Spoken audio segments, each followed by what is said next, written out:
Good morning. Good to see everybody, bright and happy, socially distanced. Masks. My captain mask. Somebody sent it to me. Wear it in honor of Captain. Captain is having a difficult time with COVID also. Pack disruption. You know what pack disruption is? Dog has a sense of a pack. Then all of a sudden other people come into the home and now the pack is disrupted. It's a very real issue that we're dealing with. To my right, everybody knows Kelly Cummings, Director of State Operations. To my left, everybody knows Beth Garvey, Special Counsel to me. Today is day 146 in beautiful Albany. It is all good news today. 650 hospitalizations. 650 hospitalizations is about 56 lower than yesterday.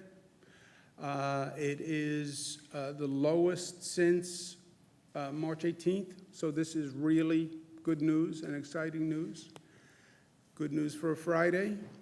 156 total ICUs. That's the lowest number of people we've had in an ICU since March 16th, so that is all really good news. Number of deaths, 9. When anyone dies, it's not a good day. We want to get to a point where nobody dies in the state of New York, as impossible as that would be. But our thoughts and prayers are with the 9 people who passed away. But that is also very, very good news compared to where we were. Infection rate, 76,000 tests taken yesterday, 0.9% positive. So that is also very good news. So on this Friday, there's going to be a lot to celebrate this weekend. Not that this weekend is much different than during the week. We look across the regions of the state. It is all good news. No issues. You see a slight fluctuation, but you always see a slight fluctuation in the numbers. You look across New York City, same thing, slight fluctuation, but all good news. We are very proud of what New Yorkers have done. We're now protecting our progress, right? We just want to make sure we don't have a second wave or we don't have a ricochet where the virus comes from other states, or we don't have an increase from young people who are congregating. We went up the mountain, we went down the mountain. New Yorkers flattened the curve, but we don't want to do it again, right? One and done. Thank you, but no thank you. We don't want to go through it again. One of the things we're watching are the bar and restaurant violations and the congregations in front of bars and restaurants. We believe that's connected to the increase in the number of young people. The infection rate among the number of young people, 21 to 30, it went from 9 to 13, so we're watching that. I've asked local governments repeatedly to step up and do the enforcement. That's what they're supposed to do, enforce the law. They're not enforcing it aggressively enough. I said the state liquor authority and the state police would help, and we are doing just that. Yesterday, they went out last night through primarily the downstate area, Manhattan, Long Island, Queens, Astoria, Rockville Center, Baldwin, Jackson Heights, Lower East Side. They found a number of violations. They're issuing violations to 37 establishments today. So they're doing their job. They're doing it aggressively. But again, the state police and the SLA are not going to be enough. Local government, step up and do your job. NYPD, do your job. Nassau County Police, do your job. Suffolk County Police, do your job. Erie County, the same thing. SLA and state police will continue, and they're there to work hand in hand with the local governments.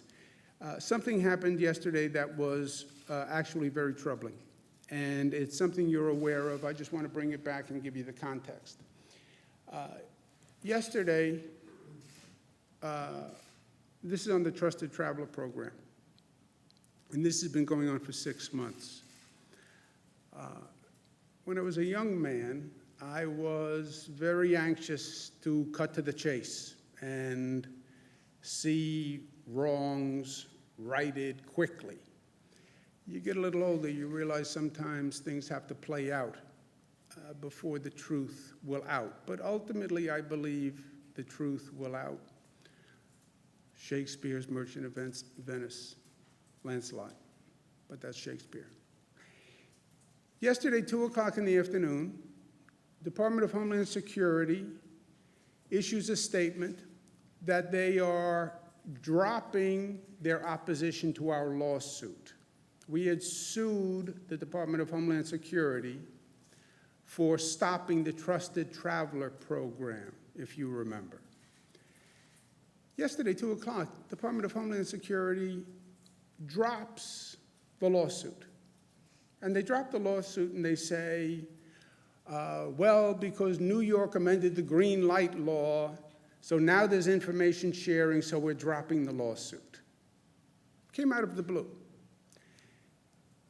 I do a statement in response to their dropping it, saying, basically, I'm glad it's over.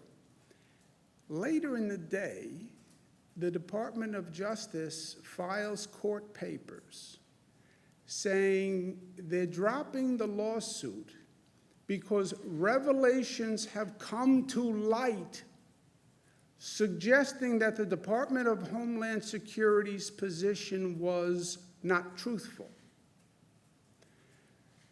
Department of Homeland Security made a startling revelation yesterday, late afternoon. New York State was not the only state to have a green light law. And as there were other states that also had the green light law, there was nothing unique about New York to justify their punitive action against New York, because there were other states that had also passed the green light law. It is impossible that the Department of Homeland Security just figured that out yesterday afternoon.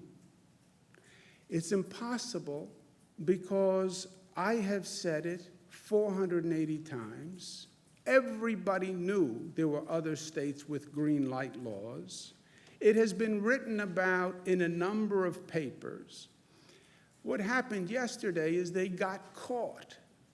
They got caught. That's what happened yesterday.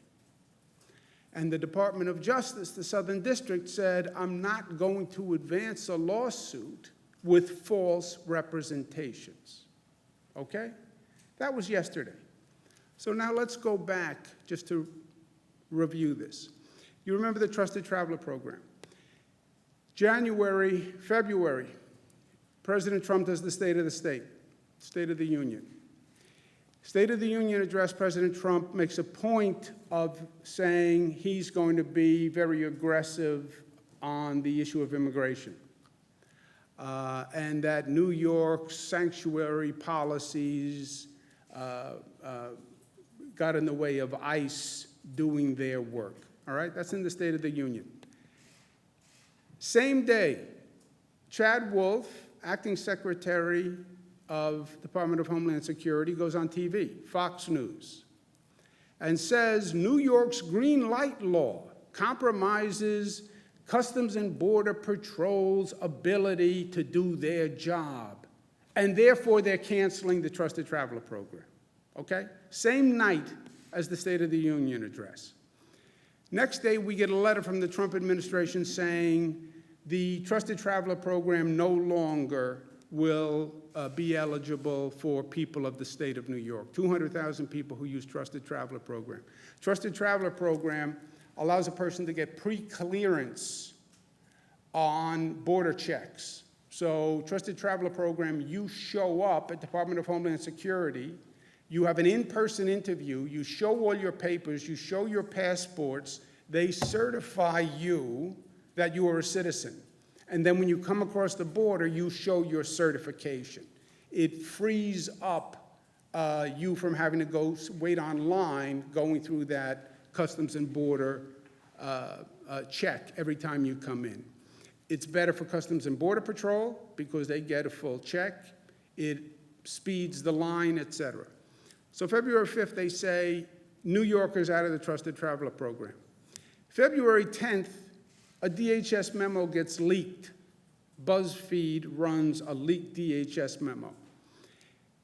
The memo from DHS says the Trump administration drafted a number of options to penalize states and politically make the point that they're aggressive on immigration and other states aren't.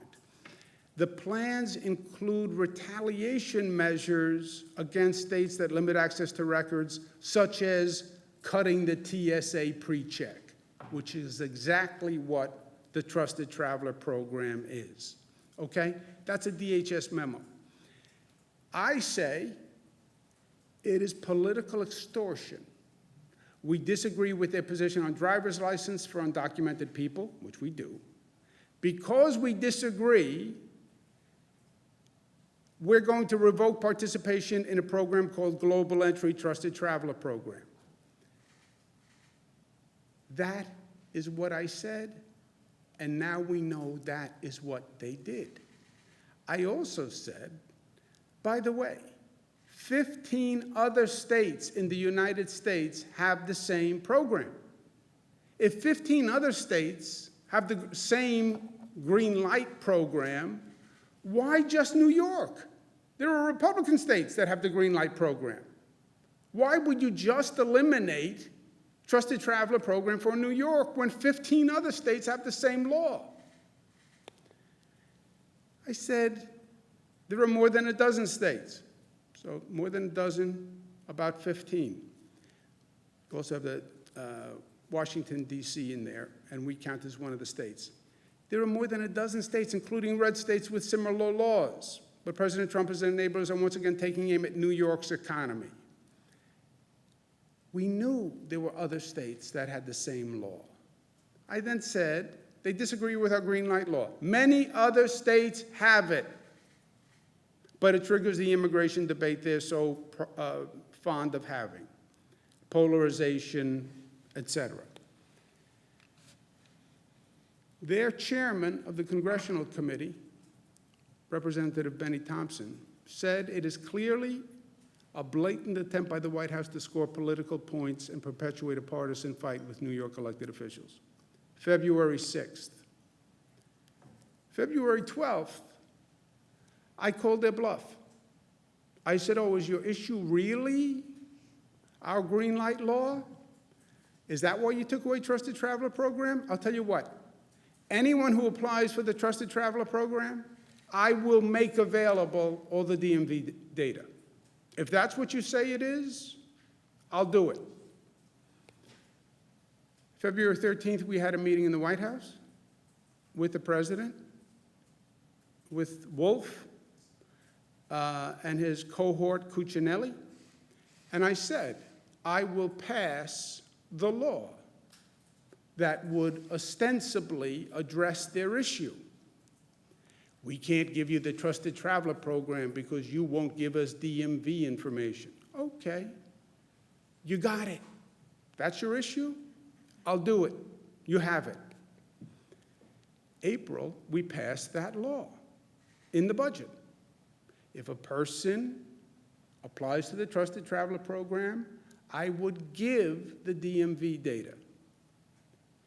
That was the only apparent rationale they had. You know what has happened since April? Nothing.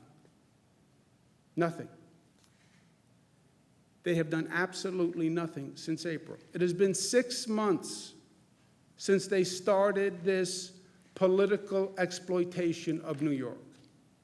It's been 6 months since they clearly had no basis whatsoever to do this. What they said yesterday in dropping the lawsuit was, there are other states that also had green light laws. There are also other states that also had green light laws. We knew that, and I've said that, and I said it to them, and I've said it publicly, and it's no secret that 15 states have green light laws. You just realized that yesterday? You just realized the state of the laws in this country yesterday? Is that at all plausible? Is that at all credible? We just realized yesterday that New York isn't the only state that had green light laws. Why didn't you look at the law? Why didn't you listen to Andrew Cuomo when he said 11 times there are other states that have green light laws? You are Department of Homeland Security. Is it plausible that you didn't know what the laws were in this nation? No. They got caught. It was all politics all the time. It was all exploitation all the time. And they hurt this state because of it. You cannot use government for political exploitation. Newsflash, it's called government. You can't play politics with government. You can't use the Department of Justice as a political tool. You can't use the Department of Homeland Security as a political tool. It doesn't work that way. And it's not just not right and unethical and immoral. It's illegal. It's illegal. I was a federal cabinet secretary. I was Attorney General of the state of New York. It is illegal what they did. And I believe it violates Acting Secretary Wolf and Acting Deputy Cuccinelli. They violated their oath of office. Nowhere in your oath of office does it say you can use government resources to advance political purposes. 6 months, you filed court papers making representations that this was a bona fide act by the federal government, and now yesterday you say, we had no idea that it wasn't just New York. There were actually other states. I believe Mr. Wolf and Mr. Cuccinelli have possible criminal liability. I believe there is civil liability. It was a clear abuse of government power for political purposes. I called it out as soon as it was done. I called it out in February. I called it out multiple times since then. It was brought to the attention of the highest people in the White House. It continued, and it continued, and it continued. And it has done significant damage. Without the Trusted Traveler Program, you know what else happened? The lines at the airports backed up. You know when the lines at the airports backed up? In February, in March. You know what was going on in the airports in February and March? What was going on? It's when the COVID cases were coming from Europe. That's when the COVID cases were coming from Europe.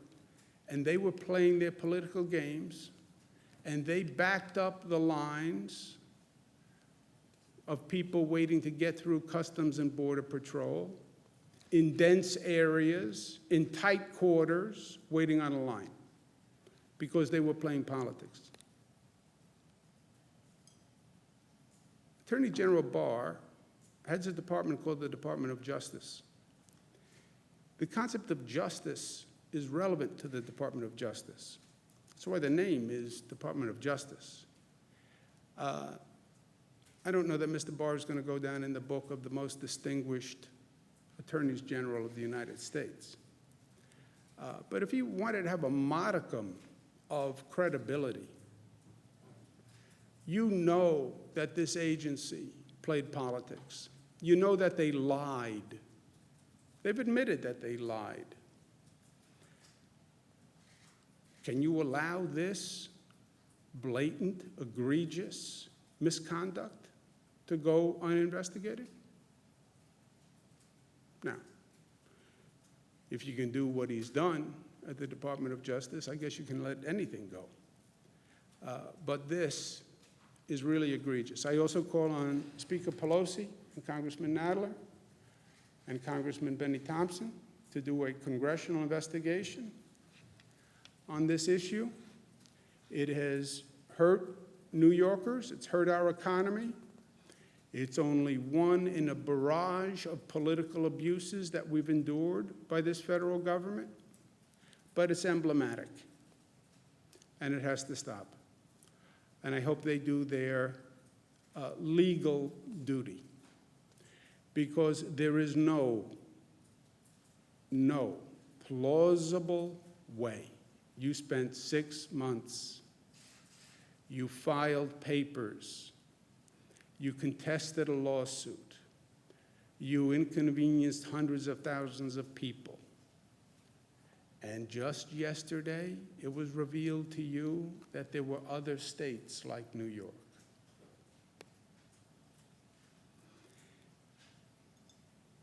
I believe there are civil damages that New York State is owed, and we'll be pursuing possible claims for that. On a lighter note, I spoke to the Commissioner of Baseball this morning, because we never give up in New York. Never give up, never give up, never give up. Quote attributed to Winston Churchill. I don't believe Winston Churchill really said it, but quote is attributed to Winston Churchill. That's good enough. The Toronto Blue Jays, we are still pursuing to play in Buffalo. It's not done yet, but I had a good conversation with the commissioner this morning. Fingers crossed, fingers crossed. Maybe we get the Toronto Blue Jays in Buffalo after all. And we didn't give up, because we are New York tough, smart, united, disciplined, loving.